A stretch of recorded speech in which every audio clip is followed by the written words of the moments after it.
Les études montrent aussi que les programmes d'exercice physique sont efficaces pour la prévention et la réhabilitation, pour contrôler la réponse inflammatoire de l'organisme et pour améliorer l'activité immunitaire.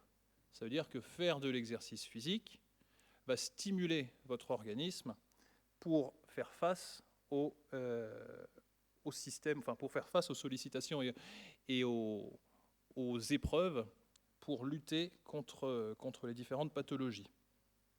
Les études montrent également que la pratique d'un programme d'exercice physique qu'on réalise en autonomie, un programme de 8 semaines, que le patient peut réaliser tout seul dans son environnement, ce programme réalisé en autonomie est efficace pour améliorer les réponses physiologiques de l'organisme à l'effort, la condition physique de nos patients et d'améliorer la qualité de vie de nos patients sur une santé globale.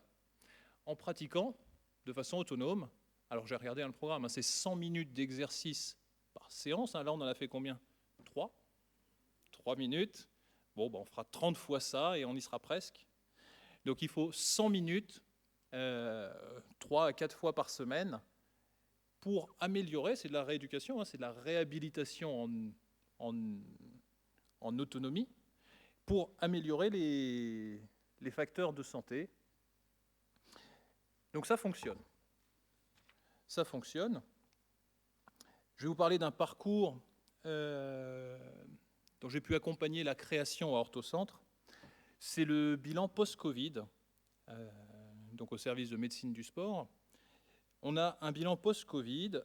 Au cours d'une matinée, les patients remplissent différents questionnaires pour avoir un aperçu de leur santé psychosociale. On va essayer d'avoir une vue d'ensemble. Donc on a des questionnaires scientifiquement validés qu'on peut retrouver dans les différentes études, justement. On réalise différents tests de force, des tests d'endurance, des tests de débit expiratoire pour notre fonction pulmonaire, un bilan sanguin également. Au cours de cette matinée, les patients vont rencontrer un médecin du sport, un kiné et un éducateur médico-sportif. Alors c'est un drôle de gros mot ça, c'est les STAPS, les sciences et techniques des activités physiques et sportives. Bon, on parle de plus en plus d'enseignants à pas. Donc on a un intervenant, voilà, un petit peu dans le monde du sport. À la fin de la matinée, les patients repartent donc avec leur compte-rendu pour avoir une idée de leur niveau de santé globale, avec cette approche pluridisciplinaire, plurifactorielle. Ils vont repartir également avec des programmes de renforcement musculaire et avec des programmes de marche à pied personnalisés. Alors je suis content parce que le programme de marche à pied que j'ai développé, il est très très proche de l'étude qui est sur 8 semaines à réaliser en autonomie, avec des intensités qui s'en rapprochent, avec un contenu qui s'en rapproche. Donc c'est une bonne chose, c'est-à-dire que le patient va pouvoir repartir et s'il est suffisamment autonome, se prendre en charge. Bon, dans l'étude, il y a eu des coups de fil, des appels qui étaient menés pour relancer la motivation du patient à réaliser son programme d'exercice physique. Donc ce sera certainement une piste de réflexion à mener, de se dire on donne un traitement à faire en autonomie et se dire il faut assurer le suivi, à faire des relances de motivation pour permettre aux patients de se prendre en charge de façon autonome, mais de ne pas rater de séance et de ne pas se sentir démotivé. Et si nécessaire, je vous ai dit qu'il y avait un bilan biologique, donc une prise de sang, si nécessaire, il y a un traitement vitaminique pour renforcer le système immunitaire. Alors je dis si nécessaire, mais en fait, si on fait tous un bilan sanguin dans la salle, je pense qu'on a tous des carences. Surtout que là, on va vers l'automne quand même. Donc on va avoir des carences de vitamine D. On a besoin de soleil pour notre vitamine D. Bon, aujourd'hui, on va avoir un petit manque de vitamine D. Donc je pense qu'on en aura tous besoin. Donc le bilan réalisé permet de faire un état des lieux de sa santé et d'obtenir des recommandations. C'est l'approche qu'on a.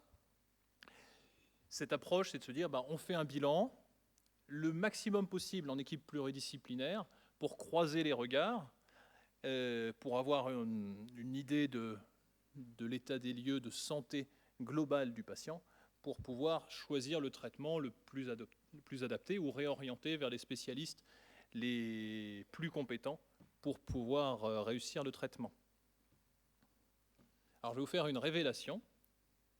La révélation, alors j'en ai parlé un peu à midi en mangeant, mais en avant-première, parce que j'en ai pas encore parlé aux journalistes, c'est que le ministère de la Santé a choisi de mener une expérimentation d'innovation du système de santé actuel français, ici dans le Cher. C'est-à-dire que le Cher va servir de territoire expérimental pour traiter les problèmes de poids des Français. Le projet Timéo, alors c'est son nom, Timéo, doit permettre la création d'un parcours de soins pour le traitement des problèmes de poids. Dans la France entière, outre-mer inclus, je n'ai compté que 8 programmes article 51 consacrés au traitement des problèmes de poids. 51, ce n'est pas une boisson, c'est le numéro de l'article de loi qui permet d'obtenir des financements. Ah, ça fait sourire certains, j'ai réussi mon contrat, c'est bon. Donc 51, c'est le numéro de l'article de loi qui permet d'obtenir des financements non couverts actuellement par l'assurance maladie. Eh bien, grâce au soutien de notre agence régionale de santé et de la caisse primaire d'assurance maladie, l'un de ces programmes va se dérouler dans le Berry. Donc on a évidemment beaucoup de chance, on est très heureux, et on est aussi très nombreux à avoir quelques kilos en trop. Et le problème, c'est qu'on ne sait pas toujours ce qu'il faut faire. Est-ce qu'on doit faire un régime? Peut-être. Oui, non, lequel? C'est pas facile. Est-ce qu'on mange vraiment équilibré déjà? On a peut-être simplement des mauvaises habitudes à changer. On ne sait pas trop comment s'y prendre. C'est pas évident pour tout le monde de changer son alimentation.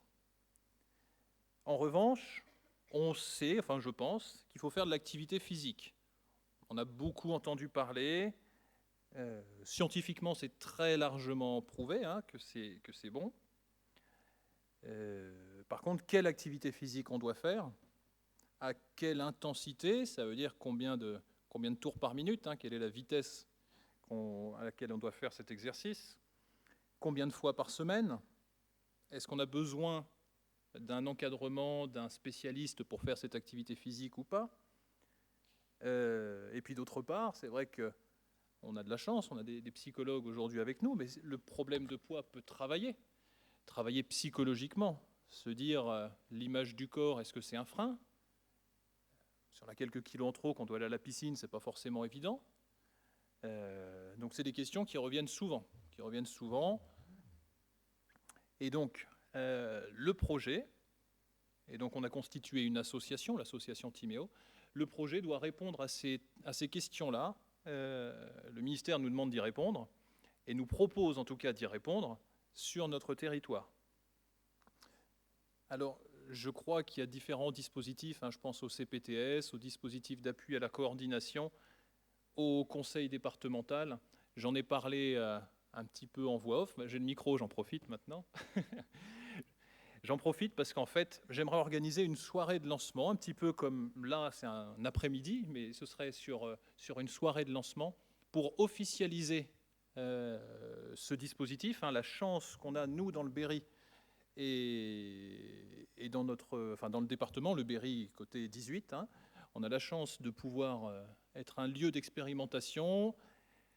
Et donc j'aimerais organiser une soirée de lancement avec les différents partenaires, donc les CPTS, le dispositif d'appui à la coordination, le département, l'agence régionale de santé, bien entendu, la caisse primaire d'assurance maladie, bien entendu, et puis voir un petit peu plus large pour, je pense, aux mutuelles. C'est vrai qu'il y a un stand de mutuelles aujourd'hui, les associations de patients qu'il va falloir impliquer dans ce projet, les professionnels de santé, via les CPTS ou directement, l'URPS, voilà, toutes ces structures qui permettent la coordination des parcours de soins. Donc voilà, on aimerait faire cette soirée de lancement officielle faire de la communication positive sur le département du Cher. On parlait tout à l'heure à midi des statistiques avec 15% des patients qui ont un médecin traitant. Donc 85% de notre population n'a pas de médecin traitant, si on le prend dans l'autre sens. Donc faire de la communication positive, se dire que dans le Cher, il se passe des choses, le ministère regarde et regardera ce qui va se passer ici. Donc c'est quelque chose d'important. J'aimerais qu'on puisse inclure le premier patient en janvier 2022. Donc voilà, je me tourne vers les partenaires pour demander si on peut organiser cette conférence de lancement, en informer la population, parce que moi, ma hantise, c'est d'avoir personne à soigner. Et donc là, je ne pourrais pas prouver que ça fonctionne ou ça ne fonctionne pas. Le but du jeu, c'est de définir le modèle de droit commun de demain. Ça veut dire que l'expérimentation va servir à construire le nouveau système de santé qui sera appliqué dans quelques années, le temps de faire déjà les 5 ans d'expérimentation et de recruter les potentiels 1000 patients. Bon, le message est passé, je pense. Et donc le projet Timéo, c'est une évaluation et une éducation à la régulation du poids. On a vu dans l'introduction que les problèmes de poids étaient des facteurs de risque importants sur les motifs d'hospitalisation, de soins intensifs ou malheureusement de décès suite à la Covid-19. Donc je profite justement de ce temps de parole qui m'est accordé pour vous parler un petit peu du projet. On part toujours d'une évaluation, je vous l'ai dit pour le bilan post-Covid, on part d'une évaluation du patient. Et donc là, le but du jeu, c'est d'organiser une évaluation des besoins. De quoi mon patient a besoin. Si nécessaire, on organise un bilan en équipe pluridisciplinaire, avec diététicienne, psychologue, kiné, enseignant en activité physique adaptée, et coordonné par le médecin qui a à sa disposition cette équipe paramédicale. Vous savez bien que les médecins sont rares et débordés. Donc le but de ce projet, c'est que le médecin soit entouré d'une équipe de paramédicaux pour lui faire gagner du temps sur sa consultation. Les paramédicaux préparent au maximum, comme pour une hospitalisation, où il y a le chef de service à qui on a préparé déjà tout le dossier médical du patient. On lui présente le profil, disons, du patient, son tableau clinique, pour déterminer le meilleur traitement. Le médecin, après avoir pris connaissance du dossier médical du patient et de tous les résultats des évaluations, rencontre le patient pour définir et finaliser le projet de soins. En fonction de la gravité du problème de poids sur sa santé, le patient sera orienté vers des soins de ville qui, dans certains cas bien précis, seront financés en tiers payant pour des consultations diététiques, des consultations psychologiques et d'activité physique, voire même des ateliers pluridisciplinaires, c'est-à-dire qu'au cours d'un seul déplacement pour le patient, il va rencontrer une équipe pluridisciplinaire pour traiter le problème de poids. Il va recevoir toutes ces informations-là et pourra continuer auprès d'un praticien de ville, encore une fois, ce ne sera pas centralisé, ce sera avec l'environnement existant du territoire, il pourra continuer ses soins. C'est là que l'éducation à la régulation du poids prend tout son sens. Le patient réalise sa prise en charge de ville auprès du professionnel de son choix, à partir d'un listing de professionnels labellisés, spécialement formés aux évaluations, à la journée et à l'organisation du parcours. Et donc, comme je vous l'ai dit, dans certains cas, l'assurance maladie prendra en charge financièrement ces soins. On implique le médecin traitant dans ce parcours et dans le suivi, sans lui faire perdre son temps. On a aujourd'hui des systèmes d'information qui permettent des téléconsultations. Et donc là, le téléstaff sera permis, c'est-à-dire que le médecin, s'il a l'équipement de visioconférence conforme pour réaliser une visio de téléconsultation, il pourra être virtuellement avec l'équipe pluridisciplinaire, avec le médecin référent du séjour, pour aborder le traitement de son patient, sans avoir à se déplacer. Alors pour notre service de médecine du sport de l'hôpital privé Guillaume de Varys, c'est une immense fierté d'obtenir la reconnaissance de ce travail par le Haut Comité en innovation en santé du ministère. C'est une chance aussi pour les habitants du Cher de pouvoir être les cobayes, vous serez les petites souris de laboratoire. Ce sera une grande... le but du jeu, encore une fois, c'est de construire le modèle de droit commun de demain. Et donc, si tout se passe bien, je vais le dire au conditionnel, il se pourrait qu'on généralise cette méthode à toute la France. Avec mes collègues du service de médecine du sport, on se projette déjà sur d'autres projets. Il va y avoir celui-là à mener, mais il va y avoir aussi, après la création des parcours pour des problèmes de poids, on s'intéresse fortement à la création d'un parcours sur la gériatrie qui reprendrait la même idée, c'est-à-dire faire gagner du temps au médecin en lui mettant à disposition une équipe pluridisciplinaire de soignants pour la réalisation en fait, d'un bilan approfondi. On obtient une représentation de la santé globale de notre patient, encore une fois, c'est un modèle similaire, et en fonction des résultats lors de ces différents examens, on oriente, on délivre des traitements qui vont être aussi bien médicaux, paramédicaux, que comportementaux. C'est-à-dire qu'on va faire en sorte aussi d'agir sur le comportement sans que ce soit véritablement un traitement comme un médicament à prendre.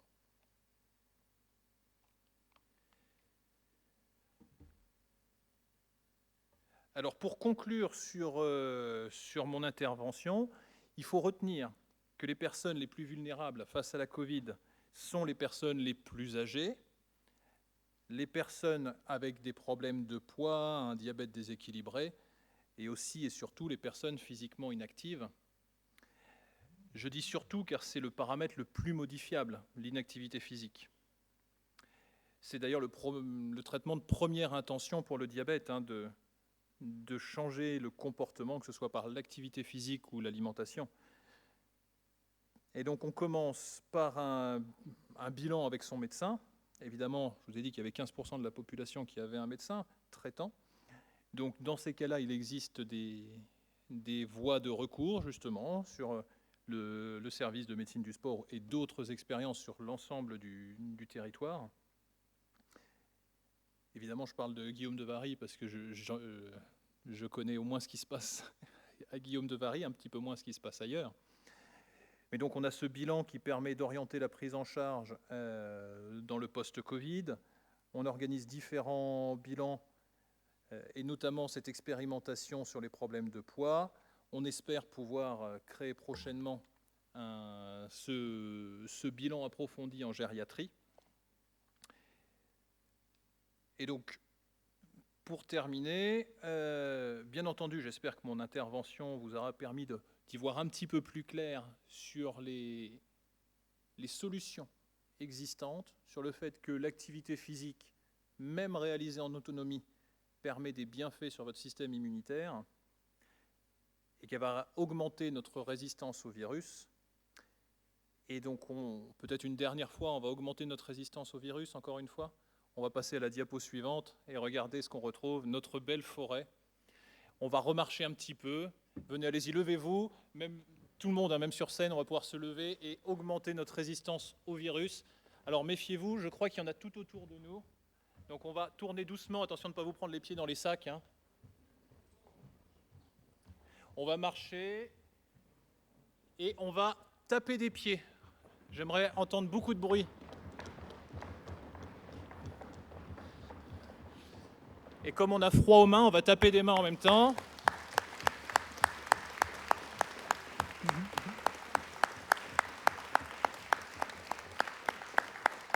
Eh bien, merci beaucoup.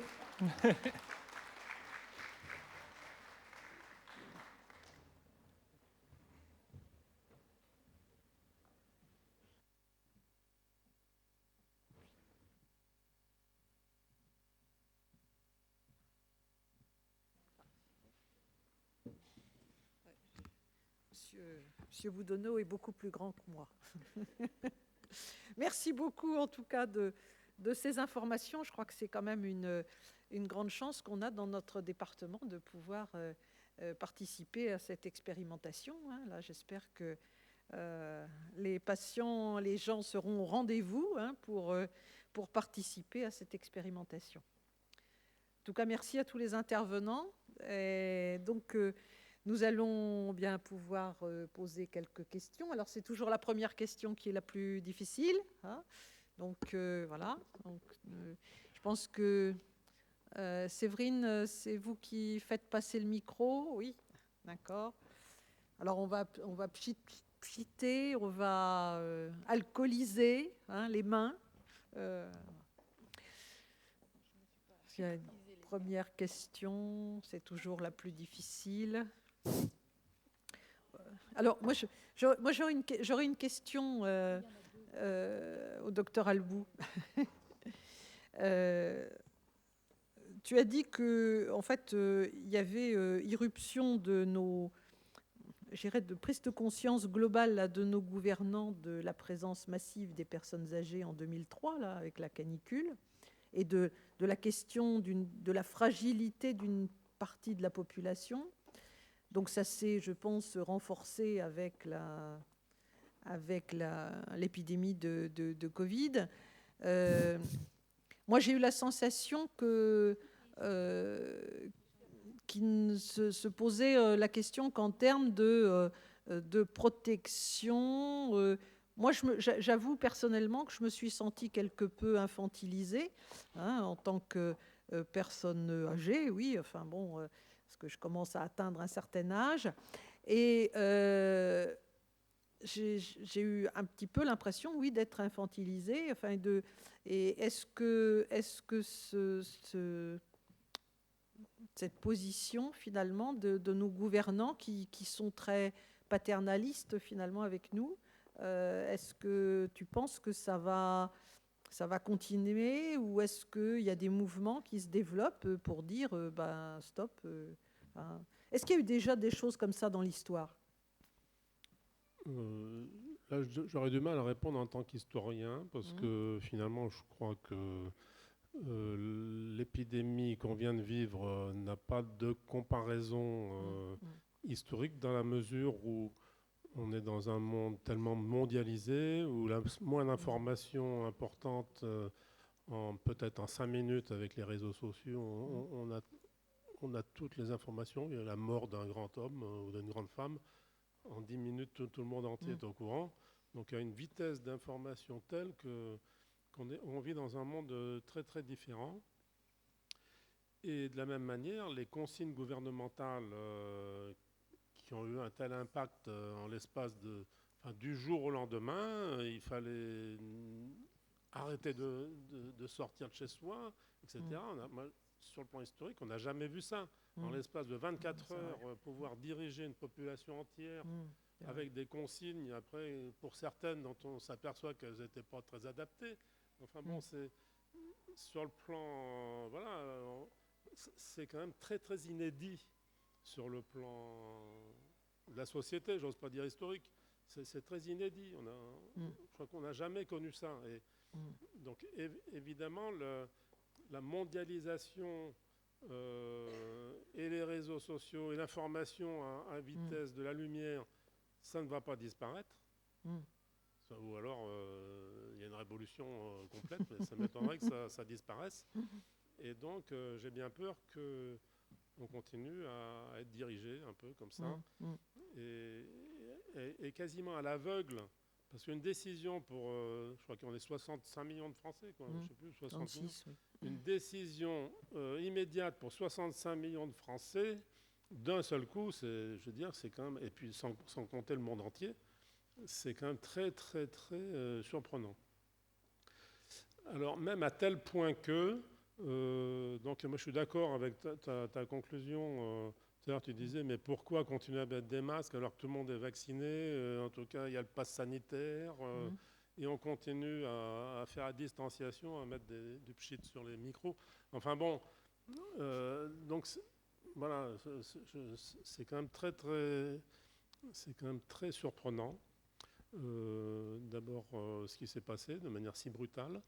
Et aussi, ce qui m'a surpris aussi, c'est finalement l'acceptation globale de la population. Il y a eu très très peu de résistance. Alors maintenant, il y a de la résistance, maintenant qu'on sort un petit peu du phénomène aigu.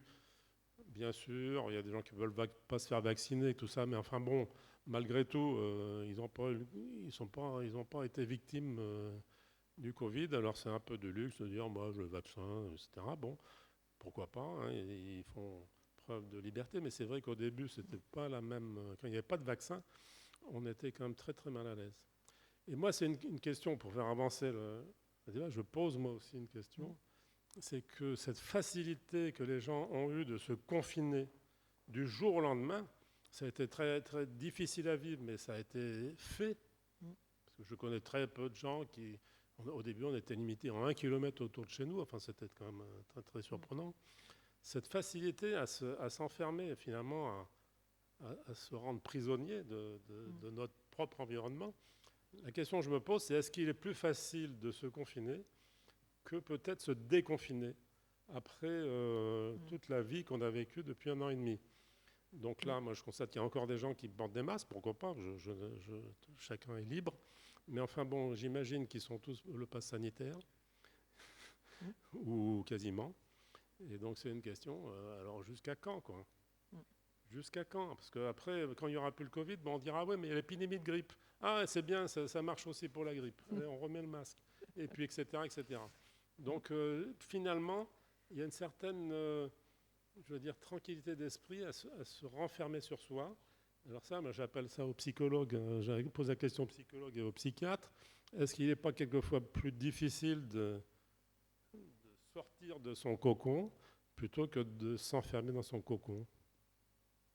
La question est ouverte. Séverine, il y a un monsieur qui a demandé la parole. Oui, vous avez posé une question. Moi, je vais vous répondre en constatant ce qui s'est passé dans tous les pays du monde. En Australie, quand il y a un cas de Covid, c'est des millions de gens qui sont en confinement. On est très très loin de ce qu'on a pu vivre dans les pays d'Europe. Donc, non, tous les pays ont réagi de manière tout à fait différente dans le monde entier. Moi, je regarde ça dans le blanc de l'œil parce que je m'intéresse à la communication. Et on s'aperçoit que peut-être que l'Europe, en gros, a réagi de manière assez similaire, les États-Unis, etc. Mais il y a d'autres pays, notamment les Iliens. Est-ce que les Australiens qui ont constamment des confinements, alors qu'ils ont très, très, très peu de morts, je crois que, voilà. Est-ce que c'est la même chose? Est-ce qu'ils ont subi la même chose que nous, aujourd'hui, qui sommes déconfinés, et eux, qui subissent le confinement à tout moment? On dit confiné, et Melbourne se confine pendant 1 mois ou 2. Imaginez que les Français pourraient supporter un tel régime. Alors, j'ai lu il y a 2 jours que la Nouvelle-Zélande et l'Australie ont abandonné le zéro Covid, parce que c'était l'objectif zéro Covid. Et donc, j'ai lu il y a 2 jours que ces 2 pays ont abandonné parce qu'effectivement, ça leur paraissait plus adapté. Et donc, maintenant, c'est vaccination à tout va. Voilà. Donc, bon, chacun s'adapte. En Nouvelle-Calédonie, ils avaient 0 cas, et puis ils ont eu quelques cas, et puis maintenant, c'est répandu, et puis ils ont des problèmes importants. Enfin, bon. Mais pareil, la population en Nouvelle-Calédonie, et là, on retrouve la question du surpoids. En Nouvelle-Calédonie, la population est très, y compris chez les jeunes, est très polypathologique, avec beaucoup de gens qui sont en surpoids, de diabète, d'hypertension. Bon, c'est très important.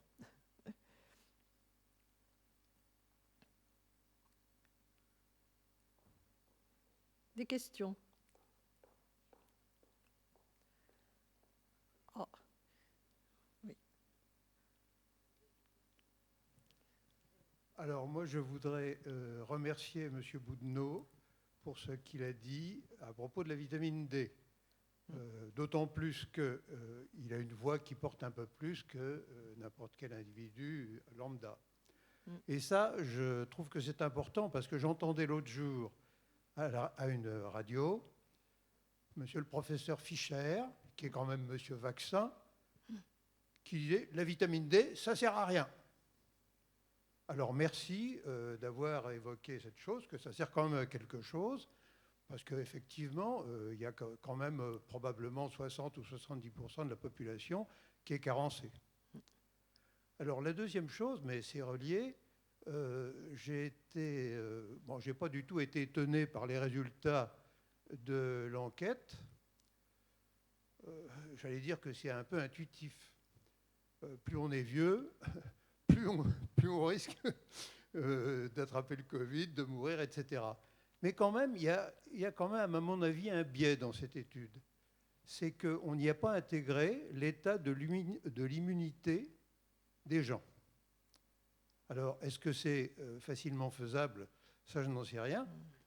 Mais si on arrivait à, disons, intégrer ce facteur-là, qualité de l'immunité, peut-être que les résultats seraient différents.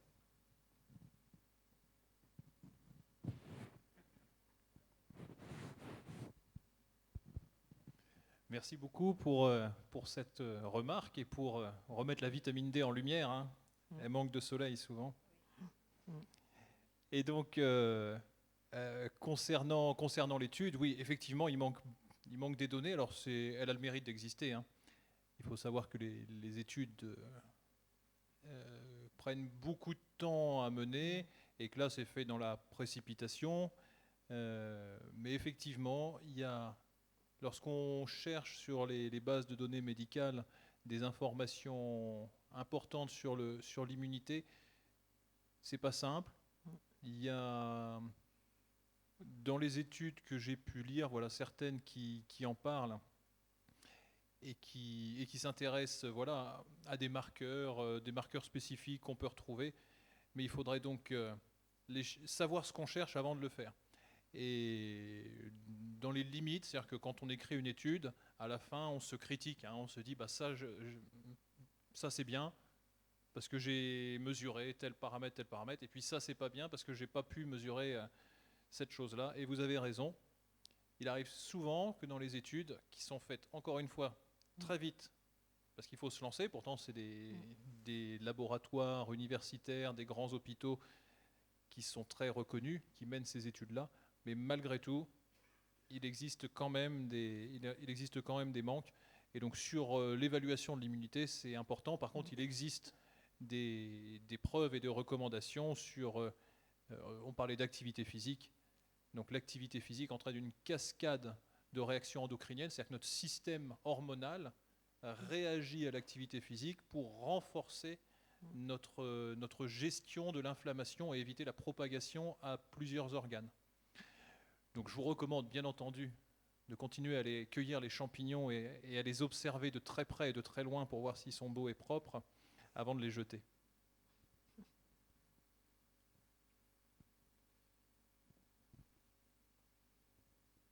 La question s'adresse également à vous, docteur. Je voulais savoir quelles étaient les démarches à faire auprès de vous pour obtenir ce fameux bilan santé.